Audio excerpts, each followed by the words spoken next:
TVC Noticias del Mediodía.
Por mortal terremoto en Turquía y Siria. Autoridades reportan la muerte de 2.300 personas, pero la cifra sigue aumentando. Solidaridad en el mundo. Líderes de varias naciones ofrecen apoyo en rescate, atención a heridos y ayudas humanitarias para atender a las víctimas. Cancillería de Colombia habilita línea de atención para nacionales en Turquía. Nueva defensa del presidente Petro de los cambios en la primera línea del metro de Bogotá. Asegura que las obras que están en marcha son alternas y que el actual proyecto no tiene estudios. Vigilancia al metro de Bogotá. Los contralores de la Nación y el distrito conformarán un equipo para hacer seguimiento a la mega obra. La reforma carcelaria fue radicada en el Congreso. El proyecto busca ampliar beneficios de trabajo, permisos de salida y prisión domiciliaria para condenados.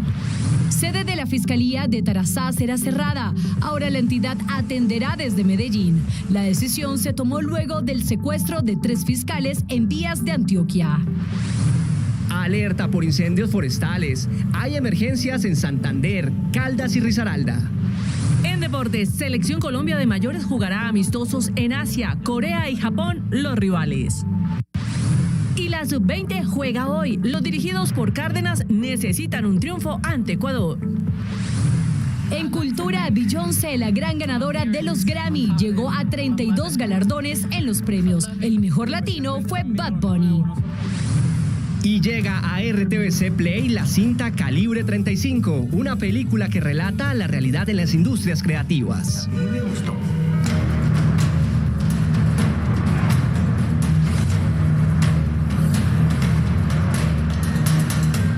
Bienvenidos. El mundo se estremece con las trágicas imágenes que llegan desde Turquía y Siria, zona del terremoto que esta mañana sacudió la frontera de ambos países, Carlos. Pues Carolina, justamente a esta hora los organismos de rescate luchan contra el tiempo para ubicar sobrevivientes en medio de los escombros. John López, ¿cuál es el más reciente reporte de los organismos de socorro? Hola Carlos, buenas tardes. Mire, las cifras son muy desalentadoras. Los últimos reportes que entregan los organismos de socorro ya cuentan más de 2.300 víctimas mortales y más de 10.000 heridos. En un primer momento, el sureste de Turquía y el noreste de Siria sintieron el terror de un terremoto de magnitud 7,8. Horas más tarde, cuando los organismos de socorro intentaban rescatar a las personas atrapadas bajo los escombros, fueron sorprendidos por un segundo terremoto de magnitud 7,5. Otra de las cifras que se maneja a esta hora es que los dos sismos ocasionaron la caída de por lo menos 3.200 edificios aproximadamente. Intempestivamente y con la fragilidad de un castillo de naipes. Así cayó este edificio en Elbistan, Turquía. Un milagro salvó a los ocupantes de estos carros que desde otra perspectiva se ven cruzar por la edificación que colapsó. La cotidianidad de miles de ciudadanos fue abruptamente interrumpida por la tragedia. Esta imagen describe cómo se vivió el temblor en la cocina de un hotel. El terremoto que sacudió una amplia zona de la frontera entre Turquía y Siria fue de magnitud 7,8. Ocurrió a las 4:17 de la madrugada. Un lapso de tan solo 30 segundos fue suficiente para causar una devastación masiva en al menos 10 ciudades. La cifra inicial era de cerca de 2.000 personas muertas, sumando las víctimas de ambos países. Y mientras el número de fallecidos aumentaba, en las calles se vivían desgarradores momentos.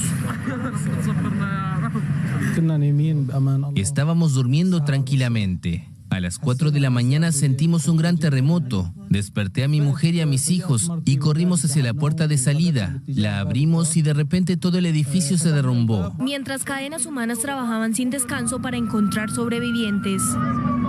Según el presidente de Turquía, este ha sido el terremoto más fuerte de los últimos 100 años. Fuimos sacudidos por la mayor catástrofe del último siglo desde el terremoto de Erzincan de 1939. El sismo que llegó a sentirse en el Cairo tuvo epicentro en la ciudad de Gaziantep, a unos 90 kilómetros de la frontera con Siria. Esta región turca alberga la mayor cantidad de refugiados sirios en el mundo que huyeron de la prolongada guerra civil en su país. Y como reacción a esta lamentable noticia aparecieron diferentes mensajes de apoyo. Uno de los primeros en reaccionar fue el presidente Gustavo Petro, quien en su cuenta de Twitter escribió, abro comillas, toda mi solidaridad a los pueblos de Turquía y Siria. La Cancillería establece contactos para ayudar de manera concreta, cierro comillas. La Cancillería de Colombia precisamente también lamentó la situación que vive Turquía y expresó sus condolencias a los familiares y allegados de las casi 2.000 fallecidos. En su Twitter, la Cancillería informó los canales de atención que activó para quienes se encuentren en ese país y requieran algún tipo de asistencia. Los interesados pueden escribir al correo cancara@cancillería.gov.co o llamar a la línea telefónica más 90 533 088 1499. Repetimos la línea telefónica más 90 533 088 1459.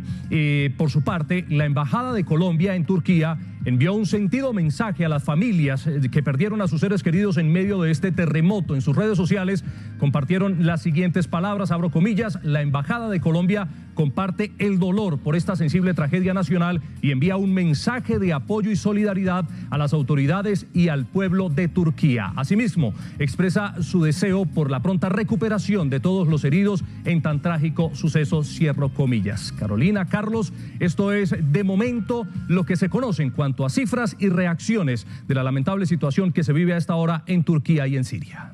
Gracias, John, por esta información. Y vamos al norte de Bogotá. Katy Sánchez, hacemos contacto a esta hora con usted. ¿Qué reporte tiene la Embajada de Turquía sobre los colombianos en la zona del desastre? Adelante. Muy buenas tardes a usted y a todos los televidentes. A esta hora justamente nos encontramos aquí en la Embajada de Turquía en Colombia. Hemos hablado con Beste Felibanzun, que es la embajadora, y ha manifestado en entrevista con RTBC Noticias que por ahora no hay colombianos que hayan sufrido el terremoto en ese lugar, en el sur de Turquía, que también está empezando o tiene algún tipo de conexión con Siria, quienes también han sufrido este terremoto con miles de muertos en este momento. Estas fueron las palabras de ella en entrevista con RTBC Noticias. Nosotros también estamos en contacto con la Embajada de Colombia en Turquía y la información que tenemos hasta el momento es que no hay colombianos afectados en la zona del terremoto. Además, también manifestó la embajadora que están en contacto con el gobierno en Colombia y han manifestado también su agradecimiento porque están preparando todo para poder enviar algún tipo de viaje con ayudas humanitarias y poder ayudar a esas personas que están en el terremoto y que en este momento están a las afueras, esperando a que algún organismo de emergencia pueda darles luz verde, ya que han sido 2 las réplicas que se han generado en el terremoto muy temprano en Turquía y también en Siria. También estamos en contacto con las instituciones colombianas, con el gobierno colombiano, particularmente la Cancillería. Necesitamos equipos médicos, necesitamos equipos de rescate y estamos coordinando eso. Estamos muy agradecidos por los mensajes solidarios por parte del presidente Gustavo Petro y la vicepresidenta Francia Márquez. Las autoridades de emergencia manifiestan que hay posibilidades de que se pueda presentar una réplica y por eso todos están allá pues tratando de hablar con las familias que se encuentran en Turquía y en Siria y que tengan familias en Latinoamérica o también en todo el país. Es la información que se tiene a esta hora desde la Embajada de Turquía para RTBC Noticias, conectados 24/7. Katy, gracias por ese completo informe desde la Embajada de Turquía y precisamente ante el devastador panorama, el mundo se ha solidarizado con la tragedia y líderes han ofrecido ayuda para atender a los damnificados. Desde el aire se observan montañas de escombros que se apilan en las calles de 10 ciudades de Turquía y Siria. Cientos de rescatistas trabajan de forma implacable contra el tiempo, pues cada segundo cuenta para salvar una vida. Alrededor de las 4:30 de la mañana nos despertamos debido a un terremoto que golpeó la provincia de Alepo, en el norte de Siria. Nos pidieron que evacuáramos nuestras casas, así que me fui y encontré un lugar seguro para mi familia y vine aquí para ayudar. Las autoridades turcas claman por ayuda para evitar que las capas de concreto y ruinas cobren más víctimas, mientras que alrededor del mundo los esfuerzos se alinean. Ahora Turquía en este contexto ha activado el mecanismo de protección civil de la Unión Europea. Hemos movilizado más de 10 equipos de búsqueda y rescate urbanos de varios Estados miembros. Estoy profundamente entristecido por la pérdida de vidas y la devastación causada por el terremoto en Turquía y Siria. He ordenado a mi equipo que continúe monitoreando de cerca la situación en coordinación con Turquía y que se brinde toda la asistencia necesaria. Con condolencias y oraciones desde otras partes del mundo acompañan la tragedia. Estoy profundamente entristecido por las numerosas vidas humanas perdidas a causa del terremoto en Turquía y Siria. Encomendando a la misericordia del Señor a cuantos han muerto, rezo por todos los que participan en las operaciones de rescate. La comunidad se agolpa en los centros médicos para donar sangre y evitar que el número de víctimas crezca. Vayamos a las pantallas. Stephanie Valencia, buenas tardes. ¿Cómo está el panorama de afectación en los dos países? Carolina, buenas tardes. Los terremotos se registraron justamente en la frontera entre Turquía y Siria. No solo es uno de los más fuertes en décadas, sino también de los más extensos. Esto que ven ustedes encerrado aquí en rojo mide un poco y evidencia un poco la magnitud de esta tragedia. El área afectada es de 10 ciudades en Turquía y al menos 4 provincias de Siria, según han informado los servicios de emergencias de cada país. El primer sismo de magnitud 7,8 ocurrió en el sureste de Turquía, con epicentro en la provincia de Kahramanmaraş, a solo 60 kilómetros de Siria, la frontera con Siria. Luego hubo numerosas réplicas y 8 horas después otro potente sismo de 7,5 sacudió una zona ubicada más hacia el norte de Turquía, exactamente el Elbistan, que ya afectó a varias ciudades de Siria: Damasco, Alepo, Hama y Latakia. Países vecinos como Georgia, Irak, Irán, Líbano, Israel y Rusia también han sido los temblores.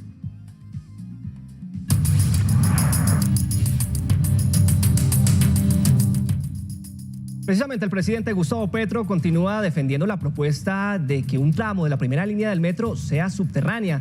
Luisa Barberi, buenas tardes. ¿Qué dijo el mandatario? Carlos y televidentes, ¿qué tal? Muy buenas tardes. A través de su cuenta de Twitter, el presidente Gustavo Petro volvió a insistir en su propuesta de que un tramo de esta primera línea del metro sea subterráneo. Recordemos que iría desde la carrera 50 con la avenida 1 de Mayo hasta la calle 72. El jefe de Estado dijo que esto no es un detrimento patrimonial, sino un enriquecimiento. Y adicionalmente también dijo que esto no es un chantaje. El jefe del Estado también recordó que las obras que se realizan en estos momentos en Bogotá no son obras del metro, sino obras complementarias. El presidente de la República dijo hoy que recibe una invitación del gobierno chino para dialogar sobre obras en Colombia y establecer el futuro de relaciones estatales y sociales. Aseguró que su propuesta del metro subterráneo no es un chantaje. Que Bogotá tenga un metro poderoso en favor de las mujeres, de toda la población trabajadora y estudiantil, no es un chantaje. Ofrecí financiar completamente con recursos de la nación la subterranización de la parte más activa de la primera línea. Eso no es un chantaje. En una larga cadena de mensajes en Twitter habló de varios aspectos de la obra, por ejemplo, los estudios, la financiación y los impactos de la tasa de cambio. Del gobierno de Duque existe unas vigencias futuras por 12 billones de pesos para la primera línea del metro. Eso no es suficiente, dado el salto de la tasa de cambio. Es necesario el diálogo entre la alcaldía y la nación para asegurar la continuidad de la obra. Según el mandatario, las obras que en este momento se realizan en Bogotá son complementarias y no del metro directamente. Hoy por hoy no se han entregado los estudios definitivos del metro elevado. No es cierto que se estén realizando obras directamente del metro.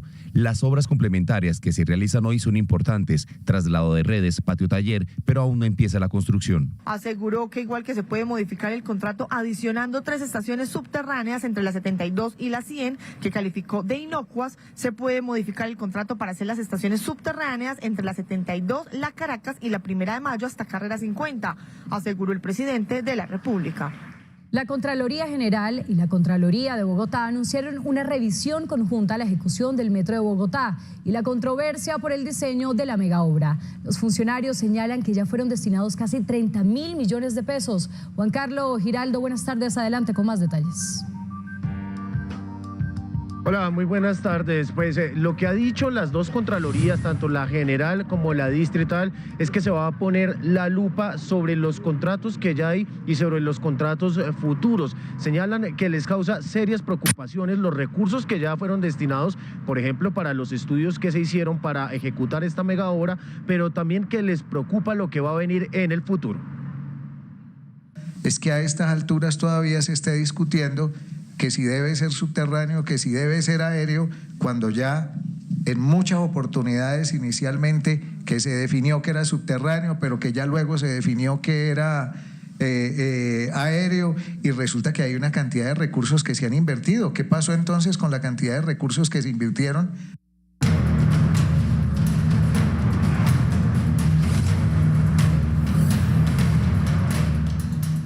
Y a las 12:16 ampliamos la información con la que iniciamos nuestra emisión. El terremoto en Turquía y Siria. John López, ¿qué reporte tenemos a esta hora? Carlos, a esta hora en Turquía son las 8 de la noche y 16 minutos y allí los organismos de socorro pues continúan buscando algunos sobrevivientes que se encuentren atrapados bajo los escombros en medio de esta situación que se está viviendo a esta hora, como ustedes lo pueden ver, de diferentes frentes, imágenes que nos llegan de Radio Televisión Turca, donde continúa el trabajo incansable por parte de los organismos de socorro, muchos voluntarios que se han sumado a esta búsqueda. Vamos a actualizar un poco también las cifras en este momento. Cuando son las 8 de la noche, 17 minutos allí en Turquía, reportaron más de 2.000, exactamente, son 2.834 los edificios que cayeron debido a los sismos que se han presentado.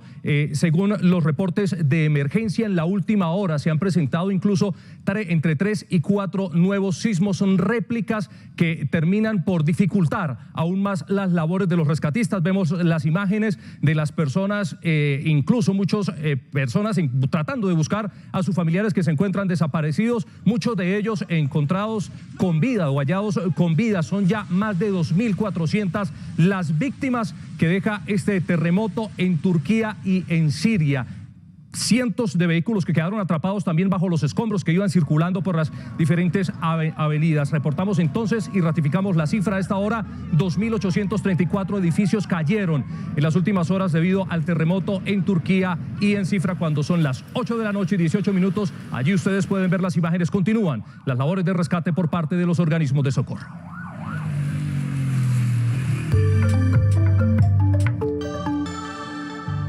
El gobierno nacional radicó en el Congreso de la República la reforma carcelaria y penitenciaria. Juan Carlos González, ¿qué otros detalles se entregaron? Buenas tardes. Compañeros televidentes, muy buenas tardes. Pues hoy inició el trabajo legislativo aquí en el Congreso de la República, en el centro de Bogotá. El ministro de Justicia, Néstor Osuna, estuvo en compañía del ministro del Interior, Alfonso Prada, y también del presidente de la Cámara, David Racero, donde radicaron la primera ponencia, una de las primeras iniciativas que pretende impulsar el presidente Gustavo Petro en el legislativo. Este proyecto busca actualizar y obviamente buscar una nueva normatividad en la reforma carcelaria y penitenciaria. Puntos claves de la reforma: se busca eliminar delitos como injuria y calumnia, también concierto para delinquir en temas como protesta social, incluso reducción de penas.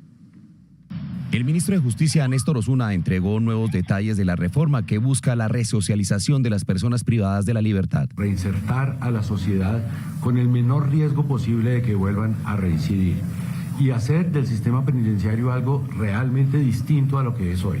Hoy en día tenemos un sistema carcelario que no resocializa. El proyecto busca la eliminación de los delitos de injuria y calumnia y concierto para delinquir en la protesta social. El número de procesos por injuria y calumnia sí es muy numeroso, entonces estamos congestionando el Poder Judicial, que de por sí está congestionado, con un trámite que casi siempre la experiencia nos indica que termina en una conciliación. El proyecto pretende una reducción en los tiempos de las penas más altas, pasando de 60 a 50 o 40 años por un solo delito. Esa es la razón por la cual hemos hecho una rebaja que yo sé que es módica. El proyecto podría tener mensaje de urgencia en los próximos días. Durante el fin de semana, 4 funcionarios de la Fiscalía fueron retenidos en la vía Cáceres-Medellín por 12 hombres armados. Los 3 fiscales que estaban en el grupo fueron interrogados. Ante esta retención, el fiscal Francisco Barbosa decidió cerrar la sede en Tarazá y se trasladarán las operaciones a Medellín. Según las investigaciones preliminares, estas personas estarían al mando de alias Gonzalito, cabecilla del Clan del Golfo en la zona. Las autoridades emitieron una nueva orden de captura en contra de este líder por el delito de secuestro agravado. Los fiscales aseguraron con preocupación que durante el secuestro los pasaron por 3 puestos de control del Ejército y de la Policía, quienes no realizaron ninguna acción preventiva para garantizar la seguridad y el orden público de esa zona.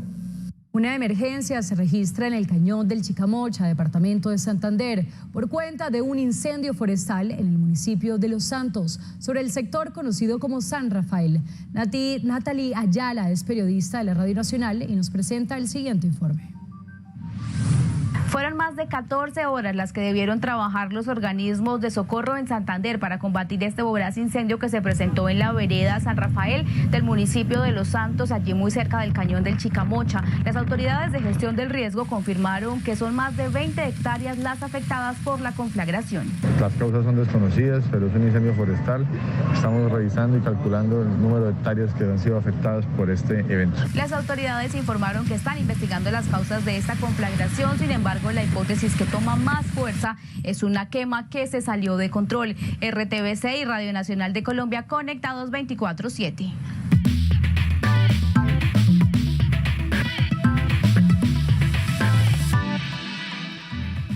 Y 21 minutos, hablemos de deportes. La Federación Colombiana de Fútbol confirmó que la selección Colombia de Néstor Lorenzo tendrá amistosos en Asia en la fecha FIFA pactada para el mes de marzo. Así que atentos para que ustedes puedan ver cómo serán esos partidos. 24 de marzo, Corea del Sur. Ese será el rival. Hora y estadio por definir. Japón se medirá a Colombia el 28 de marzo. Y el estadio será el Yokodo de Sakura. Esos son los partidos para que ustedes estén bien.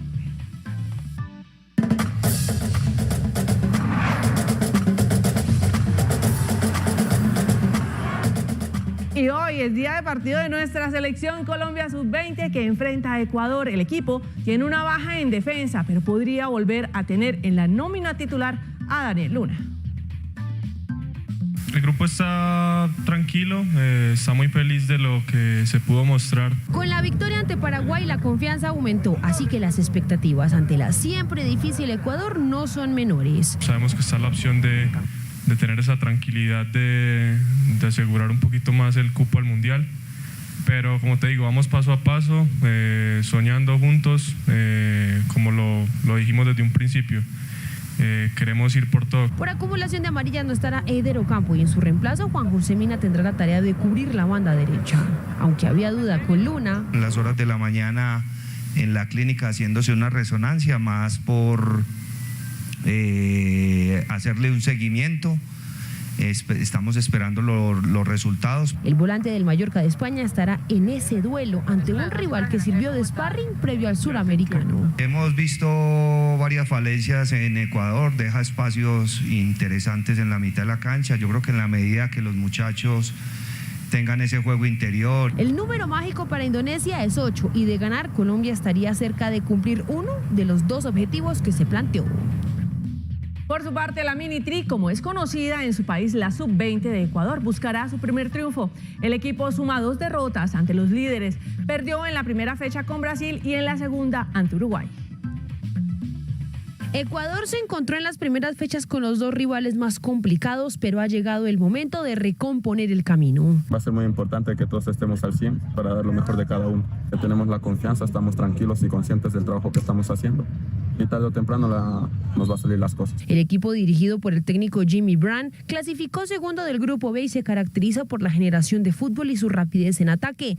Ha faltado efectividad frente al arco rival desde su llegada a Bogotá. Estamos afinando la puntería de poco y vamos ganando un poco la confianza frente al arco.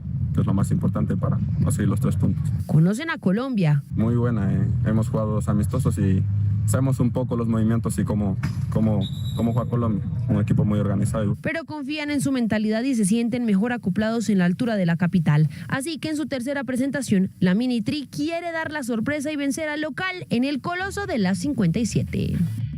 Junior de Barranquilla perdió ante Bucaramanga y Unión Magdalena empató con Envigado. Eso pasó en la fecha 3 de la Liga Colombiana. Vámonos a las acciones para repasar lo que ocurrió. Y empezamos con el Junior, que es más expectativa que realidad lo que ha ocurrido con la llegada de Juan Fernando Quintero. Porque en este partido, frente al Bucaramanga, con ese ángulo imposible que le dejó Lencina en el minuto 43, el Bucaramanga se quedó con los 3 puntos. Pasamos al empate de Envigado 1, Unión Magdalena 1. Envigado en el minuto 45 más 5 se quedó sin un hombre, sin Diego Moreno. Pese a ese, abrió el marcador con ese cabezazo en el minuto 70 de Luis Ángel Díaz. Pero la respuesta del Ciclón llegaría en el minuto 79 con Ronaldo Lora para mandarla a guardar y de esa manera quedar en tablas.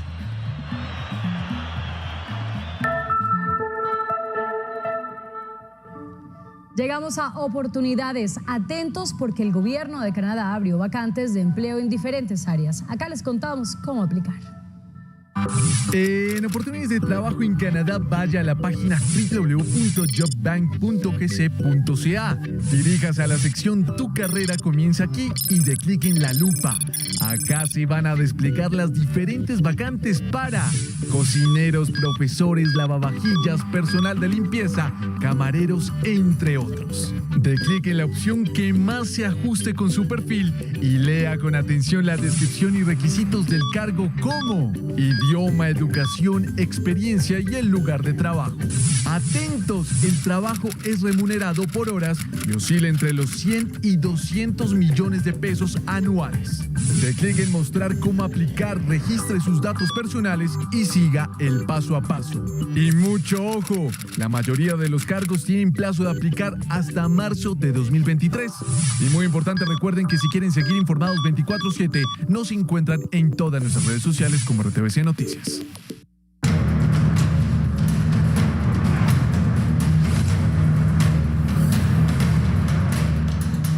A las 12:27 continuamos pendientes en RTVC Noticias de la situación en Siria y Turquía. John, regresamos con usted. ¿Qué es lo último que se ha dicho? ¿Qué se conoce hasta el momento? Sí, Carlos, mire, pues lo último son los testimonios de las personas que vivieron la furia del terremoto. Muchos de ellos aseguran que se salvaron milagrosamente, mientras otros intentan angustiados encontrar a sus familiares que aún se encuentran desaparecidos bajo los escombros. Ahí están mi hermana y sus 3 hijos y también están su esposo, su suegro y su suegra. En este momento, 7 miembros de nuestra familia bajo los escombros. Todos hemos escuchado el sonido del terremoto. Tiene a su hermana ahí abajo. Son 8 personas, 3 de ellos son niños, y mi tío y su esposa y su hijo y su hija y 3 hijos.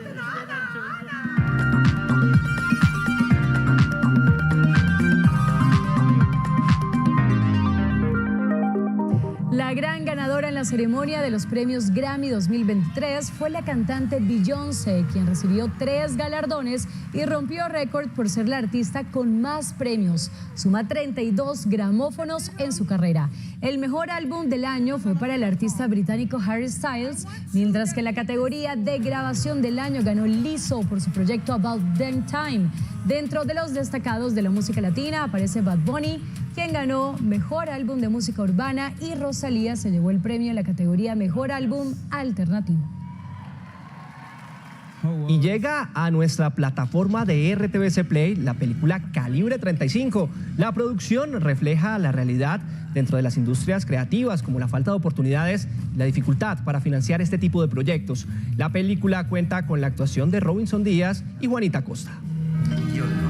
Pero a esto ya hay que meterle elementos comerciales, las escenas de acción. Y con esta información cultural despedimos RTVC Noticias del mediodía. Quédense conectados, por supuesto, con nuestros avances informativos en la tarde. Recuerda seguirnos en todas nuestras redes sociales como RTVC Noticias. ¡Feliz almuerzo!